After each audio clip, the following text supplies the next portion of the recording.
The New Orleans Saints, they've done it again. Another homecoming, this time signing and bringing back to the state of Louisiana wide receiver Jarvis Landry. What does he bring to the team? How does he fit? And what the New Orleans Saints can do next to keep this momentum going. We got all that and a little bit of lagniappe for you on today's episode of Locked On Saints. You are Locked On Saints, your daily New Orleans Saints podcast. Part of the Locked On Podcast Network, your team every day.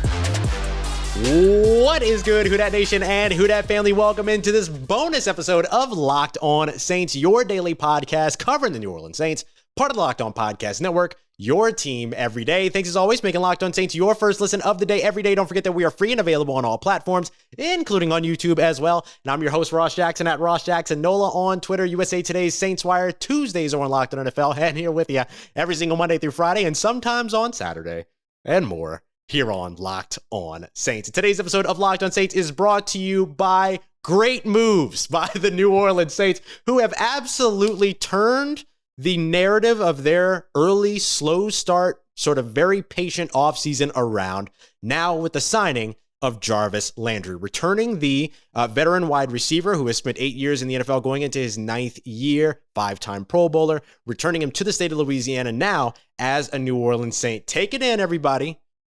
The next time Tyrann Mathieu and Jarvis Landry hit an NFL field, they'll be in a New Orleans Saints uniform. How cool is that? And again, just like with the Tyrann Mathieu signing, this is an excellent story. Jarvis Landry was so excited when Tyrann Mathieu signed with the New Orleans Saints. He was tweeting at him. These guys were celebrating with one another on Instagram, all this other stuff, and like comments on Instagram and all that.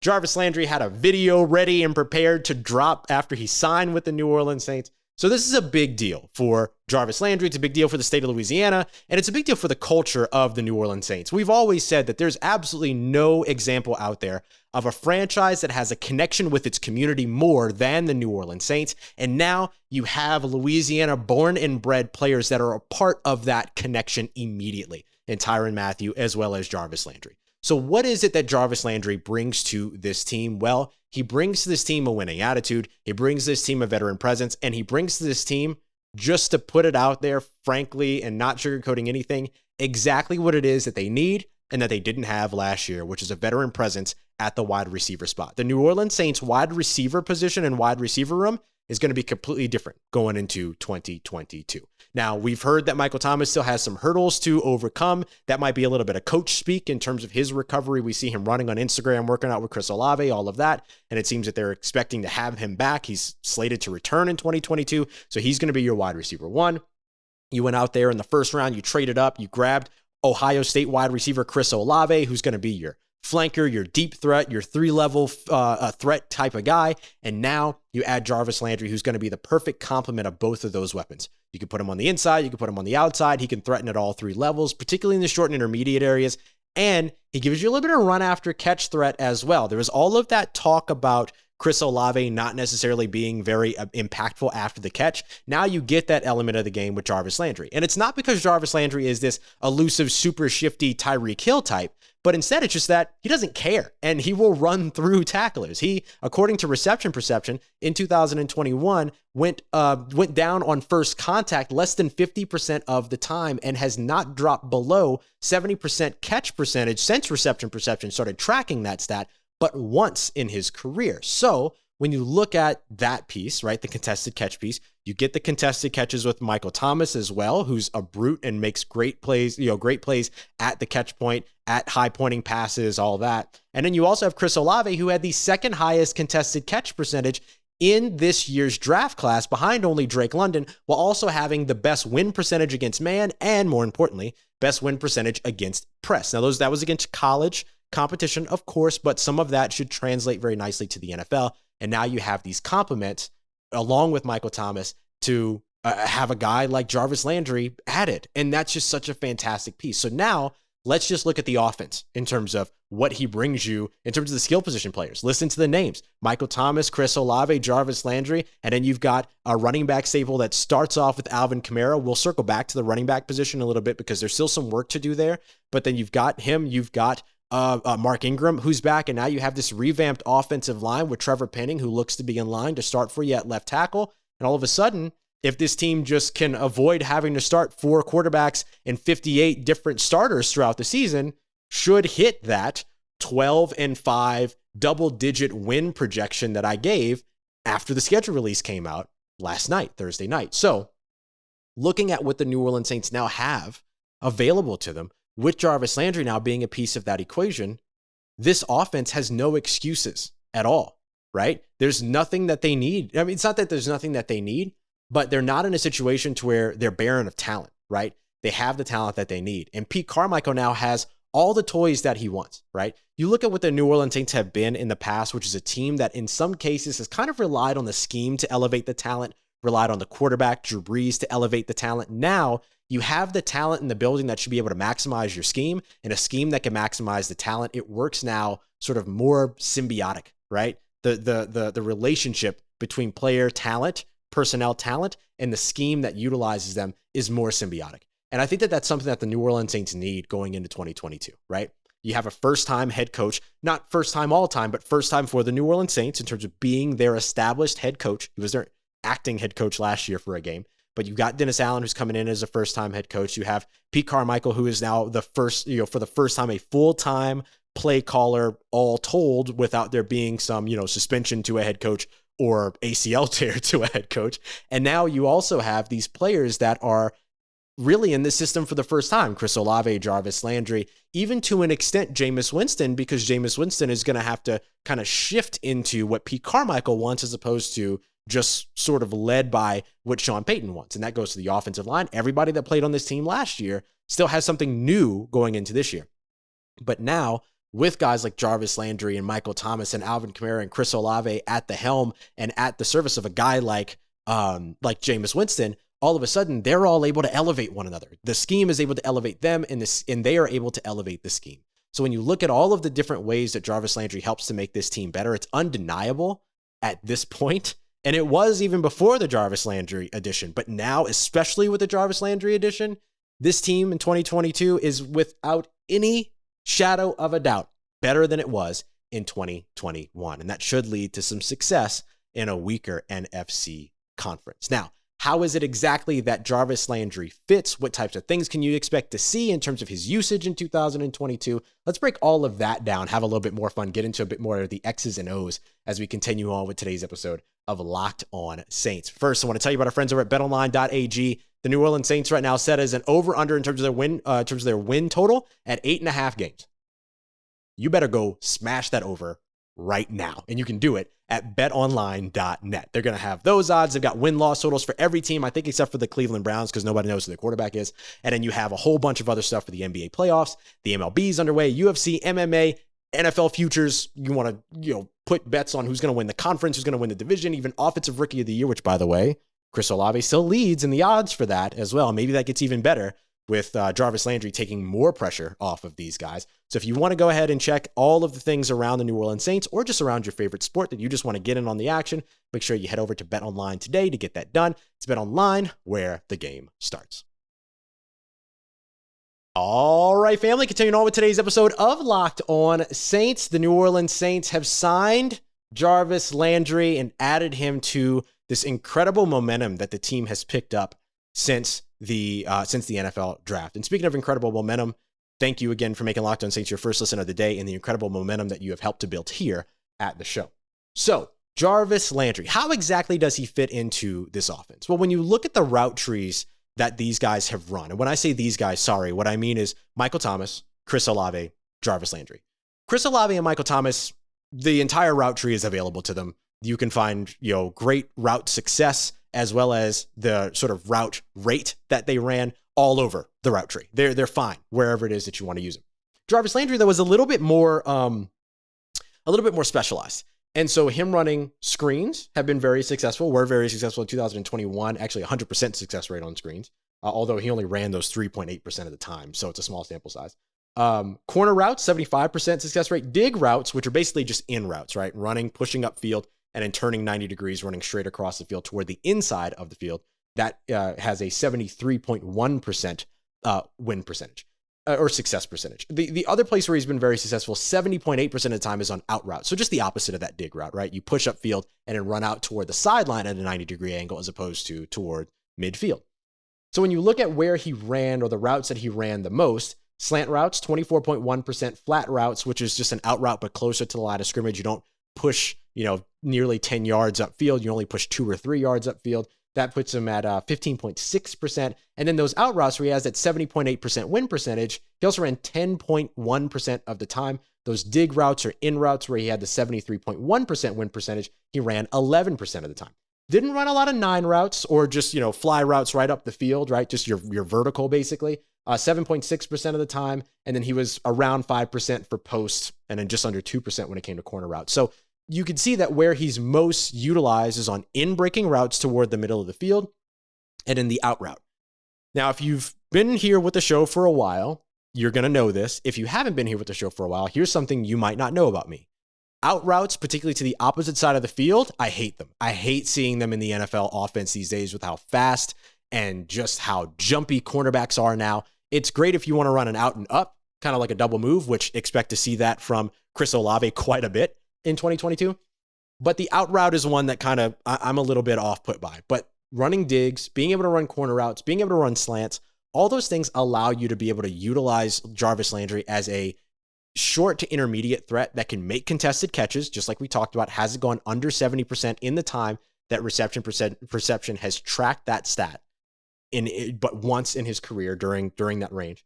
And he also gives you somebody that can, again, give you a little bit of yards after catch, not going down on first contact over half of his catches, over half of his receptions. So when you look at all the different things that you might be able to do with these guys, we talked a little bit about one specific piece that you can utilize, which is the mill concept. And the mills concept is basically 2 receivers on the same side of the field with the inside receiver running an in route and then the receiver over the top on the outside running a post route. Jarvis Landry, Chris Olave, they're going to be able to run that all day. But then you can also have Michael Thomas on the opposite side of the field, taking and pulling that safety over to his side with bracket coverage, double teams, things like that. So it's going to continue to open up now. Instead of just looking at, okay, what can Chris Olave and Michael Thomas do together? Now you can start to look at, okay, what can you do with Michael Thomas on one side of the field that pulls a safety's attention? And then what's the combination that you can run between Jarvis Landry and Chris Olave to be able to take advantage of the fact that that safety is distracted by Michael Thomas over on the opposite side of the field? So there's a lot of different ways that you would be able to take advantage of all of that. So if you look at different pieces, like we talked about the Mills concept, you can run sort of these double post concepts where you'll be able to utilize that as well. The 4 verts concepts, which is really all about just hitting, you can line up 3x1 or 2x2. So that would mean 3 pass catchers on one side of the field and 1 pass catcher on another side, or 2 and 2, right? Split it up evenly. And basically you're just hitting landmarks, 2 on each side of the field. So if you have one that's over here, he's going to, if you have 3 receivers on one side, one's going to kind of cross the middle of the field. That could be a tight end. That could be Jarvis Landry as well, who can make those contested catches over the middle of the field. So it'd be a lot of opportunity to be able to take advantage of all that. But a smash concept is another one that I think would be really interesting. We just talked about Jarvis Landry having a lot of success when it comes to corner routes. A smash concept will run either a post or a corner, usually a corner route, or from the inside, and then run a smash concept on the outside. So something that's basically going to bring the corner route over the smash route. And so the smash concept will pair that corner route or that outbreaking sort of angled route that's going toward the sideline by running a comeback or a curl underneath. You could see it the other way around as well, to where the inside guy runs a curl coming back toward the quarterback just a couple of yards deep, but then over the top as a post. And then you can have Michael Thomas over on the other side running a drag across the field, pulling a safety down that opens up the posts over the top. I can get creative with this. So imagine how ready Pete Carmichael is now that he has all of these weapons and all these tools. I can go days talking about all of the different concepts that they would be able to run with these 3 players in 2022 that's going to be more effective than it was in 2021. Because remember, one of the big issues in 2021, beyond the things that we've always talked about, and we've highlighted a bunch, lack of separation, drops, lack of ability to make contested catches, things like that. The one thing we don't talk about enough is landmarking and making sure that you're not, that your spacing is correct. So there were a lot of instances to where 2 players were running a route on the same side of the field, but they were so close to one another that it just brought all the defenders into one area and basically took both of those reads away for the quarterback. Now that you have these route technician guys, you've got Michael Thomas, who's one of the best route runners in the NFL, Jarvis Landry, who's one of the most experienced route runners in the NFL, and Chris Olave, who is the best route runner in this year's draft class and one of the best route runners in college football. You're not going to have as many of those spacing issues. You're going to see these route concepts work as they're designed to work, which was a big issue last year when you had these young receivers that got thrusted into roles that they probably didn't expect to play as quickly as they were asked to play them. So those are going to be the types of things that Jarvis Landry is going to be able to help you do. And those are going to be the things that inherently just having him with these other route technicians, with Michael Thomas coming back as long as he's healthy and can continue his rehabilitation process, and Chris Olave being a part of all this, it just really gives you an opportunity to see all of those little mental mistakes, those little errors that needed to be cleaned up in the wide receiver core that was such a concern coming into the 2022 NFL offseason. Now it's all setting up to work perfectly. So that's what Jarvis Landry brings you. He brings you exactly what you didn't have last year. He brings you exactly what you needed this year. And he allows your offense to be able to run like the finely tuned machine that Pete Carmichael is going to want it to run. So now that the New Orleans Saints have landed Jarvis Landry, you can feel the momentum picking back up, the excitement among Saints fans, and it's all very warranted. But now it's up to the New Orleans Saints to keep that momentum going. What are a couple of places that they still need to address, particularly over on the offensive side? We're going to talk about that. And I'll also tell you one more potential signing reunion that the New Orleans Saints can create that would keep this excitement within the fan base growing. Let's talk about that. Let's break it all down as we continue on to wrap up today's episode of Locked On Saints. But before we get to that, I want to tell you about our friends over at Built Bar. Let me tell you, it's on our way. Some of our hosts have already gotten them, but breaking news, Built Puffs, right? The marshmallow infused protein bars that are absolutely incredible. They now have a birthday cake flavor. Sound the alarms, pull the fire, don't pull the fire alarm where you are. Pull the fire alarms, don't do it. Get everybody excited because it's very exciting, because these birthday cake flavored bars are absolutely incredible. And now it's even better with the protein infused marshmallow. So go and check it out. Go and grab yourself a box of the birthday cake Built Puffs right now. You will not regret it. These things taste absolutely fantastic. I'm waiting for my box right now. Cannot wait for it to get here. I'll show it to you when we get it. But you want to go check it out for yourself, head over to built.com. Use the promo code LOCKED15, LOCKED15, so you can get 15% off of your next order. No matter if it's your first or your next, it's promo code LOCKED15 for 15% off of the best tasting protein bar on the market at built.com. Let's get it, Who Dat Nation. Wrapping up today's episode of Locked On Saints with a lot of excitement. The New Orleans Saints have signed Jarvis Landry. The prodigal son returns to the state of Louisiana. Now the Saints have done this twice. And here's the thing that I think is fantastic about what the Saints have done so far this offseason, and then we'll jump into a couple of moves that they still have yet to make that would be really good moves for them.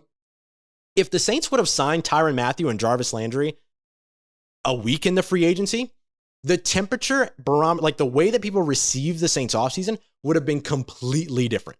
But now the fact that they're making these moves in May is pretty incredible, right? Because people were really upset, myself included, that the Saints were kind of in a situation, I wasn't upset, but irked, that the Saints were in a situation where they were being patient early on in free agency when it felt like there were so many things for them to address.